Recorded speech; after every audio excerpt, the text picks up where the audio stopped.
Febrero de 2013, Los Ángeles. Imaginaos por un momento el neón de la ciudad parpadeando sobre las calles del centro, totalmente ajeno al oscuro rompecabezas que estaba a punto de desatarse. En este análisis vamos a abrir un expediente que literalmente ha vuelto loco a medio Internet, por no hablar de investigadores y expertos en seguridad. Hablamos, como no, de la desaparición de Elisa Lam, una estudiante canadiense de 21 años. Lo que empieza como la típica alerta de persona desaparecida cae en picado hacia lo absolutamente inexplicable. Así que poneos cómodos y preparaos, porque lo que vamos a desgranar hoy desafía toda lógica. A ver, para entrar en materia, antes de ponernos a reconstruir la línea temporal, tenemos que mirar de frente al epicentro de este misterio. Porque Elisa no se esfumó y ya está. La grabación de sus últimos momentos es, sinceramente, para ponerte los pelos de punta. Se la ve gesticulando en el pasillo, interactuando con el aire, actuando exactamente como si estuviera hablando con alguien, o algo invisible. Para entender cómo llegamos a esta situación tan escalofriante, tenemos que rebobinar y ver las cosas desde el principio. Empecemos con el capítulo 1, el oscuro y archiconocido Hotel Cecil.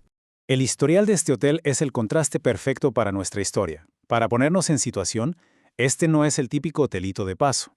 Es un edificio que arrastra una sombra brutal. Durante décadas, sus paredes han sido mudas testigos de todo. Múltiples suicidios, asesinatos de los peores que podáis imaginar y leyendas urbanas súper turbias. Imaginaos ese ambiente. El sonido de las tuberías viejas gimiendo por la noche, los crujidos en los pasillos vacíos de madrugada. Sin embargo, en medio de toda esta atmósfera tan pesada, la rutina inicial de Elisa era de lo más mundana. Los primeros días, el expediente nos muestra a una turista súper tranquila. Llamaba a su familia, publicaba cosas en redes sociales, cero señales de alarma, nada de nada. Pero como en toda buena investigación, hay un punto donde todo hace track. El 31 de enero. Esa es la fecha exacta donde la normalidad salta por los aires. Las llamadas a casa se cortan de raíz, sus redes sociales se quedan en absoluto silencio. Y es justo en este preciso instante donde la rutina desaparece y arranca de forma oficial este misterio tan oscuro. Y aquí la cosa se pone tensa. Pasamos al capítulo 2. Las anomalías en el ascensor. Vamos a analizar esto con la frialdad de un investigador, desglosando sus movimientos cuadro por cuadro. Primero, Elisa entra y empieza a pulsar un montón de botones a lo loco. Segundo, da un paso atrás y se esconde en una esquina, súper pegada a la pared, como intentando hacerse invisible ante una amenaza que está ahí fuera, en el pasillo. Tercero, asoma la cabeza, sale un momento y empieza a gesticular de una forma rarísima, con unos movimientos que no son nada naturales. Y cuarto, finalmente, sale del encuadre y desaparece.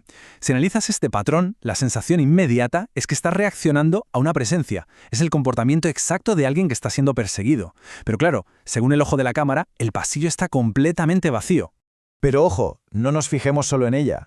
Evaluemos el reporte técnico, porque la propia máquina también se vuelve loca. Hay una anomalía técnica innegable en ese vídeo. En condiciones normales, tú entras, pulsas un botón y en un par de segundos las puertas se cierran, ¿verdad? Pues aquí no. Las puertas se quedan abiertas de par en par. El sistema literalmente no responde. Durante todo ese angustioso incidente, la cabina se niega a moverse. Trata de imaginarte el silencio tan perturbador de ese momento. El zumbido constante y eléctrico de los tubos fluorescentes, las puertas atascadas sin motivo, reteniendo a Elisa en ese piso. Es un fallo mecánico que encaja de forma milimétrica con su comportamiento irracional, sumando una capa de misterio técnico al innegable terror psicológico. Pasamos al capítulo 3, la evidencia del agua. A medida que pasaban los días y la tensión subía por las nubes ante la ausencia de la joven, en el Hotel Cecil empezó a pasar otra cosa bastante asquerosa. Los clientes empezaron a bajar a recepción, quejándose de cosas rarísimas con el suministro. Primero, el agua perdía presión, pero lo peor venía al abrir el grifo. Lo que salía tenía un color oscuro y, según reportaban, un sabor repulsivo. Imaginaos el sonido de ese goteo constante en los lavabos del hotel. Se convirtió en el presagio de un descubrimiento inminente. Esto ya no era solo una grabación extraña, era una evidencia visceral, un indicador biológico de que algo en las entrañas del edificio estaba muy, pero que muy mal. Y claro, estas quejas ambientales obligaron a las autoridades a ponerse las pilas con un protocolo súper meticuloso. Siguieron 3 pasos lógicos. Primero, barrieron el hotel entero de arriba abajo, habitación por habitación. Segundo, el resultado fue negativo, ni rastro de la estudiante. Y entonces, impulsados por esas quejas tan persistentes sobre el agua, toman la decisión, lógica pero sombría, que marca el tercer paso. Deciden subir al techo del edificio para inspeccionar las instalaciones principales. Lo que nos lleva al capítulo 4. El macabro hallazgo del tanque. Como todos sabéis, el cuerpo de Elisa Lam fue encontrado dentro de uno de esos enormes depósitos de agua. Pero aquí hay un detalle logístico que simplemente te vuela la cabeza. El tanque estaba cerrado desde dentro. 0 signos de entrada forzada. Básicamente nos encontramos ante el clásico misterio de la habitación cerrada, pero a escala industrial. Pensemos un momento en la logística para llegar allí. Tenías que esquivar puertas con alarmas, escalar la estructura externa del tanque, abrir una tapa de metal extremadamente pesada, meterte en el agua y de alguna manera inexplicable conseguir que ese pedazo de tapa se volviera a cerrar herméticamente desde el interior. Físicamente las piezas de este rompecabezas no hay por dónde encajarlas. Y así llegamos al tramo final. Capítulo 5. Teorías y entidades invisibles. ¿Qué pasó realmente? Para intentar poner un poco de orden en este caos, hemos agrupado las explicaciones en 3 grandes bloques propuestos tanto por expertos como por la comunidad de Internet. Primero, la hipótesis médica de un episodio psicótico. Segundo, la idea de una paranoia extrema o que estuviera jugando a una especie de escondite mortal. Y tercero, las siempre inevitables teorías conspirativas y paranormales, alimentadas, como no, por la sombría historia del hotel. Vamos a someter estas teorías a la lupa de los hechos. Empecemos por la primera teoría y su gigantesco agujero médico. Vale. Sí, algunos expertos sugieren que pudo sufrir un brote mental agudo. Y oye, eso podría explicar en parte sus movimientos erráticos. Pero, y este es el punto clave, un episodio mental no te avería un ascensor. No explica por qué las puertas se quedaron atascadas y abiertas exactamente durante el tiempo que ella estuvo ahí, ni por qué el sistema no respondía a sus comandos.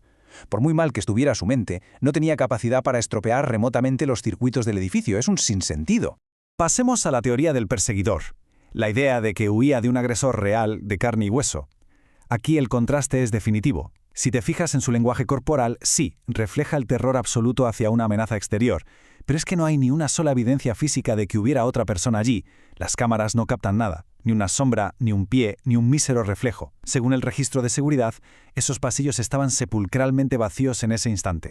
Y a pesar de las flagrantes contradicciones, de la logística imposible del tanque cerrado desde dentro, de los fallos mecánicos del ascensor, el expediente policial tenía que cerrarse, y la conclusión oficial, impresa bien fría en el papel, fue accidente, un triste ahogamiento accidental. Existe una desconexión abismal, casi un insulto, entre la banalidad de esta resolución oficial y las circunstancias tan altamente bizarras que rodearon toda la escena. Lo que nos deja justo con la pieza final de este análisis. El vídeo sigue ahí reproduciéndose una y otra vez en los rincones de Internet. Porque lo que realmente perturba al sueño de quienes estudian este caso no es la trágica fatalidad en la azotea, sino ese momento atrapado en el tiempo. Una pregunta que sigue resonando en el silencio de aquel pasillo. ¿A qué entidad, fuerza o presencia estaba reaccionando en esos últimos segundos que absolutamente nadie más podía ver? Es un interrogante que flota como un eco oscuro en la historia del Hotel Cecil. Muchas gracias por acompañarnos a desgranar este expediente. Al final te das cuenta de que hay misterios que, por mucho que los ordenemos, simplemente se niegan a ser resueltos.